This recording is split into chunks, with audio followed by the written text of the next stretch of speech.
Olá, boa noite. É notícia e entrevista hoje Ciro Gomes, ex-governador do Ceará e ex-ministro da Fazenda. Ele já veio ao programa 3 vezes, em abril de 2009, abril de 2010 e fevereiro de 2012. Fazia tempo. Obrigado, ministro, por voltar aqui mais uma vez. É um prazer. Boa noite a todos. Boa noite para o senhor. Ministro, o senhor já foi deputado federal. Decidiu não se candidatar novamente a deputado por uma certa desilusão com o trabalho lá. A gente viu na última quarta-feira uma decisão da Câmara dos Deputados de manter o mandato do deputado federal Donadon, que foi cassado pelo Supremo Tribunal Federal, né, condenado pelo Supremo por formação de quadrilha, peculato, está preso em Brasília. Como é que o senhor explica uma decisão dessa? Veja, eu deixei de ser deputado, não foi por desilusão, é porque o parlamento é o santuário da democracia. É ali que se afirma a pluralidade da sociedade, é ali que as coisas são olhadas por todos os ângulos, ali se demonstra que não há donos da verdade. Eu me lembro que o senhor disse, puxa, querido, eu fico lá, não consigo fazer nada. Exatamente, o problema é a coalizão que controla hoje o parlamento, que é essa aliança PT-PMDB, que eu denunciei na época. Inverte as coisas. Então, ali é o seguinte, o mais picareta e o mais iletrado, o mais despreparado hoje são os que prevalecem nas comissões, nas lideranças, na mesa, enfim. E o mais pilantra é quem está mandando e desmandando. Esse é um problema para a gente salvar o parlamento, porque a resposta é não tem explicação. Não tem explicação. Inacreditável. Aliás, né? na hierarquia institucional brasileira, deveria ficar muito claro na legislação de que, especialmente, crimes contra a administração pública, como é o caso do deputado Donadon, deveria ser instantâneo. Dada a condenação transitada em julgado, a perda dos direitos políticos é uma inerência. Automáticas. É evidente que você podia reservar à Câmara Federal a última palavra em caso de outros tipos de crime. Por exemplo, crime de opinião. Um debate político. Um deputado é condenado com trânsito em julgado por injúria, porque disse que um cara lá era um filho da puta ou coisa assim. Não é? Isso daí talvez pudesse preservar a última palavra para a Câmara, porque isso não é um crime que atentou contra a ordem pública. Exato. É um crime que atentou contra a questão privada e normalmente é por um impulso político. Mas não, no Brasil agora, inacreditável, parece assim uma vocação suicida e o mais grave é que eles não estão matando a descrença do povo no parlamento, eles já estão ferindo o coração da democracia, porque a democracia não é um regime de concessões, é um regime de conquista. E na medida que a representação age hostil, não é mais infiel, é hostil ao conjunto dos representados, isso é uma facada no coração da democracia. A Câmara tem 513 deputados. Se somar quem votou a favor do Donadon, se absteve, que é a mesma coisa, e ausente, que ajudou, claro. 280, é mais do que a maioria absoluta. Não, esse é o problema, mas as maiorias já estão fazendo isso. Quando você nomeia aquele fulano, que eu não vou dizer o nome para não promover, né? Um camarada que é racista, um camarada que é homofóbico, um camarada que é, vamos dizer, de ultradireita, né? Essa coisa da mistura promíscua da religiosidade do nosso povo com o partidarismo e tal. Quando você pega uma comissão que é tradição, mesmo que ela não tenha relevância estratégica maior no debate, mas ela é um espaço simbólico das minorias, é um espaço simbólico dos democratas, dos progressistas, etc. E você audaciosamente, de costas para a sociedade, você nomeia um fulano daquele homofóbico, né, racista para uma posição dessa, já está revelando. Quando você elege o Renan Calheiros, que saiu há 3 anos atrás pela porta dos fundos, no meio de um grande escândalo, ok, pelo melhor direito, ele não foi condenado a nada, tem direito a voltar, mas não estamos falando de judicialização, nós estamos falando de ética, estamos falando de aparência, estamos falando de respeitabilidade, não é? Que são elementos essenciais ao quadro político, a representatividade, a legitimidade operacional da política. Esse é o ponto. O PMDB elege para ser o líder o Eduardo Cunha, que é o camarada que está envolvido em tudo que é ruim na vida pública brasileira, desde o escândalo PC Farias, que o apanhou operando para este esquema na Telerge. Depois o escândalo da SEDAI, depois, enfim, eu já denunciei isso olhando para ele. Você acha que é um problema da coalizão PT-PMDB? Evidentemente, que é a maioria. Mas olha, o PSB, que é o seu partido, participa da base de apoio do governo. Tem culpa grande. Não devia, então, romper ou tomar uma atitude de independência? Nós fizemos alguns pequenos sinais, devíamos romper mesmo, claramente. Agora, nós lançamos um candidato a senador, não apoiamos o Renan Calheiros, e nós lançamos um candidato do partido à presidência da Câmara, não apoiamos. Agora, eu acho pouco. Eu acho claramente que nossa atitude devia ser mais agressiva. Como a minha, eu acho que não tem muito equívoco em relação ao que eu estou pensando, não. De sair da base de apoio do governo? Não, até acho que devíamos permanecer no apoio à presidenta Dilma, mas largar o governo. Largar o governo e denunciar essas concessões. Ou seja, os ministérios que o partido tem no governo. Imediatamente. Aliás, estamos atrasados.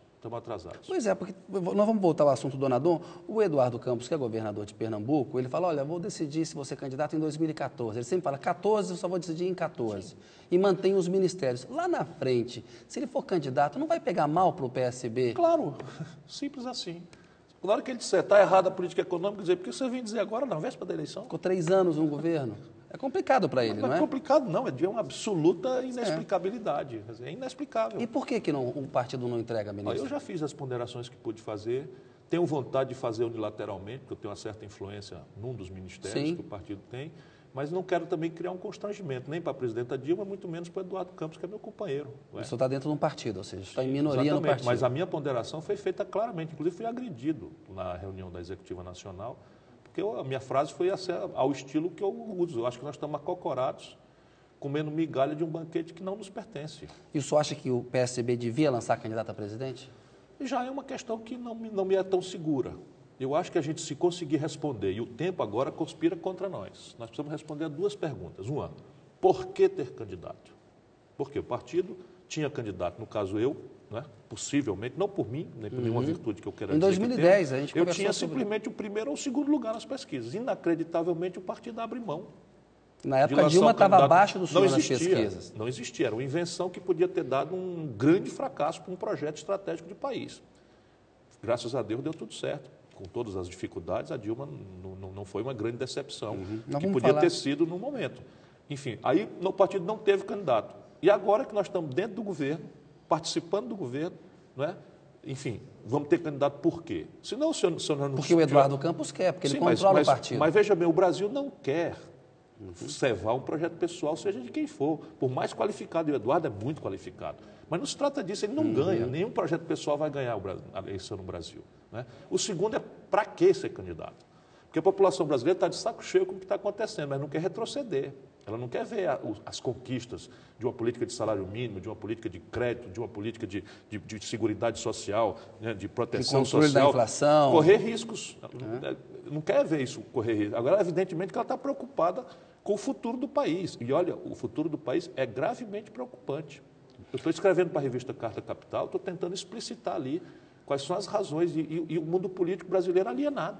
Pois é, eu quero continuar falando com o senhor de política, de eleição presidencial, quero ouvir a sua opinião sobre economia, eu fui ministro da Fazenda na época do Plano Real, mas ainda para a gente encerrar esse episódio do Donadon, que me parece muito simbólico, muito importante, ministro, se a votação fosse aberta, o resultado seria o mesmo? O senhor não acha que acabar com o voto secreto para cassação de deputado, ou seja, acabar com o voto secreto no Congresso? De novo, o voto secreto, ao contrário do que pareça quando se comenta o voto secreto na posterior a uma irresponsabilidade grave, criminosa, como essa que a maioria da Câmara cometeu, por ação ou omissão, o voto secreto é uma proteção para as minorias. Então, o voto secreto ele tem que ser regulamentado, não irrevogado por isso simples. Por exemplo, um voto secreto para a manutenção ou revogação de vetos presidenciais. Isso é democrático. No mundo inteiro você pode usar isto para a proteção de minorias. Agora, votos que tenham a ver com julgamento de contas. Você não pode deixar um deputado votar pela desaprovação das contas que importam em desonra do gestor, sem assumir a responsabilidade disso publicamente. Então, ou pela aprovação de um gestor que não mereça. De um gestor que não mereça, só para dar exemplos práticos de uma e de outra questão. Em nenhuma circunstância, o voto para a cassação de um mandato pode ser secreto. Porque é uma satisfação à sociedade, não é possível. Mais do que isso, você tem mérito nas coisas. A rigor, isto é um protocolo. Se a Constituição não fosse lacunosa, é apenas um protocolo para separar crimes contra a administração pública que devia ser da instância judicial. Faz sentido, veja bem, o teatro de mau gosto começa botando um presidiário. Para se defender. Para se defender na tribuna da Câmara, francamente, olha, eu não sei se estou ficando velho ou o negócio está passando de qualquer limite. E eu não me sinto velho. Está com 57 anos, está bem? E 5. Nem terei os 56 ainda. Então está bem. Estou errado. Eu fiquei com 57 na cabeça. Talvez é porque eu nasci em 67. Eu estou para fazer 46. São 10 anos aí. Eu nasci 10 anos antes, 57. Mas, ministro, uma votação assim também não mostra que você tem ali representantes do povo que estão dissociados da vontade do eleitor? Ou você acha que eles refletem uma opinião média e aí o problema não é mudar o sistema, porque as regras estão aí. O problema não são as regras, o são as regras. O grave, novamente, é que o sistema representativo brasileiro está mofado. Então, você tem pessoas que se elegem em determinados grotões ou com determinado juízo de valor na constituição dos seus mandatos, que não devem nada à opinião pública, muito menos à opinião publicada. Então, um colega do Donadon de Rondônia, pouco importa para ele o que a revista Veja, e tal. Diga-se a bem da verdade, é bom que o país seja assim, porque também a grande imprensa brasileira perdeu a confiabilidade na medida em que é alinhada a essas coisas toscas e graves e grosseiras também, malversações graves do destino nacional. Porém, outros que confiam apenas numa estatística, qual seja, 76% dos brasileiros, nós, não lembramos de um deputado em quem votamos 3 meses depois das eleições. Então, assim, com todo respeito e carinho, é preciso que nós outros cá embaixo, os eleitores, nós do povo, tenhamos um pouco mais de cuidado, né? A democracia precisa se aperfeiçoar, deixar de ser só estritamente representativa. A Constituição brasileira já permite, já faculta, precisa regulamentar os mecanismos de participação popular, de democracia direta, plebiscitos, referendos, recall, uma série de coisas que podem ser introduzidas na ordem constitucional brasileira e eu defendo. Porém, nada não vai nos dispensar, enquanto cidadãos, de prestar atenção no serviço. De fiscalizar. 100% dos políticos são nomeados por nós. Como é que todos nós agora achamos que os políticos são tudo pilantra? E essa é a ciência de não consertar. Essa meninada na rua é maravilhoso, mas dizer contra os políticos, contra os partidos políticos, isso é a ciência de não consertar. Porque não existe nada fora da política. Nada. Aí se você sataniza a linguagem, que é a linguagem da democracia, a política sataniza a linguagem, o que acontece? Os jovens têm nojo, não participam, e como a política não admite vácuo, a pilantragem toma conta, como está acontecendo. Os maus prevalecem, né? Ministro, uma opinião do senhor sobre o sistema de financiamento das campanhas. Tem que mudar? O PT fala muito em financiamento público. Outro dia, conversando com o deputado Mendes Tame, do PSDB de São Paulo, ele falou, o problema, Kennedy, é que você tem lá muitos deputados que são de famílias ricas ou são muito ricos, conseguem muito dinheiro, conseguem fazer uma campanha no estado inteiro, se elege.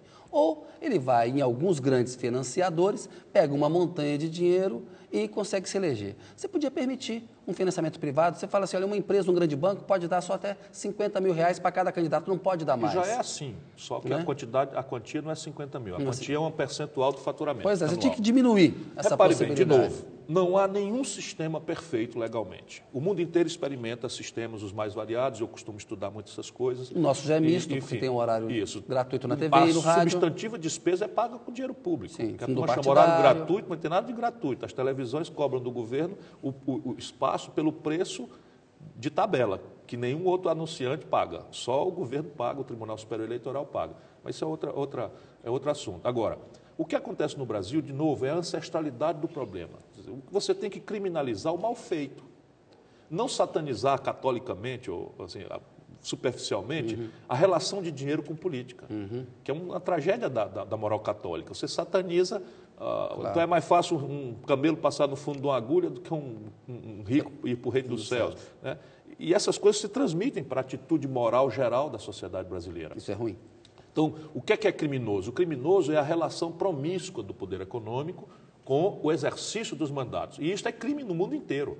Isso pode ser feito, por exemplo, vamos supor que a gente faça. Eu sou defensor, e, de novo, é só para discutir, porque a chance das minhas ideias prosperarem nesse assunto é nula. Né? Eu sou a favor da estatização das campanhas, que é diferente de financiamento público. Então, a estatização é o seguinte, o Tribunal Superior Eleitoral, e somente ele, realizaria despesas para a campanha. Então, o tribunal alugaria o estúdio da Rede TV, faria aqui a logomarca dos partidos como é que chama? Em chroma key. Venho aqui debater, com no a virtual. bandeira do Brasil e institucionalizaria quais eram as regras. Se você pode fazer uma produção externa, se não pode fazer, mas aqui está o espaço, ninguém vai comprar publicitários caríssimos, ninguém vai comprar, enfim, produções carérrimas, etc, etc. Nós não já proibimos camiseta? Nós não já proibimos showmício com cantor, com não sei o que e tal? Por que a gente não avança, pelo menos por uma etapa, para padronizar? A campanha agora é o seguinte, cartaz de rua, não tem mais, isso suja. Acabou, o Tribunal Superior vai regulamentar espaço de jornal, espaço de TV, espaço de rádio, ponto final. Reduz as campanhas a 40 dias, 45 dias e vamos experimentar. E criminaliza pura e simplesmente toda e qualquer outra influência do poder econômico no processo. Aí você faz uma transição. que não prejudica ninguém. Porque quem tiver nomeada vai dificultar um pouco o surgimento de novas lideranças. Mas nenhum sistema é perfeito. A questão do sistema do voto distrital, o Bendistam me fala, olha, se você, candidato a deputado federal, tem que fazer campanha no estado inteiro, é mais caro. Se você faz numa região, no Vale do Ribeira, no ABC, enfim, o que você acha do argumento no distrital ou distrital misto? A vida real é muito superior ao que o despotismo esclarecido brasileiro supõe. O voto hoje, a substância da representação na Câmara Federal, hoje já é distrital na prática. Na prática. Ninguém faz, é uma exceção mínima. Como eu, por exemplo, que fui governador e fui muito popular. Tem um voto mais de opinião pública, mais espalhado. Fui o deputado federal mais votado do Brasil e fui votado em todos os lugares do estado do Ceará. E se deixasse, a negada do Rio Grande do Norte, do Piauí, podia ter, né, votado em mim também. Isso é um caso muito raro. Hoje, por regra, as pessoas já são eleitas mais ou menos numa certa contingência territorial. Regulamentar isso é um perigo e pode ser regulamentado. Por quê? Porque o debate na Câmara não é um debate, e esse é o defeito da Câmara. Diga. Se faz um negócio, uma aberração dessa do donador, porque o camarada está ali, ele tem que dar satisfação só a uma minoria que lhe deu a eleição naqueles lugares, e ele tem instinto. Se acredita que se ele tivesse mínima ameaça a perder... E, na verdade, esse negócio do donador, vamos ter clareza, eu vou dizer aqui porque precisa ser dito. Isso não é o donador. É o quê? Isso aí é a turma preparando para poder não tirar o mandato dos que forem para a cadeia no mensalão. Mas você acha que não vai ter um efeito contrário? Porque a Sem reação dúvida, é tão burros, grande. imbecis, além de criminosos, burros e imbecis. Eles deram um tiro no pé.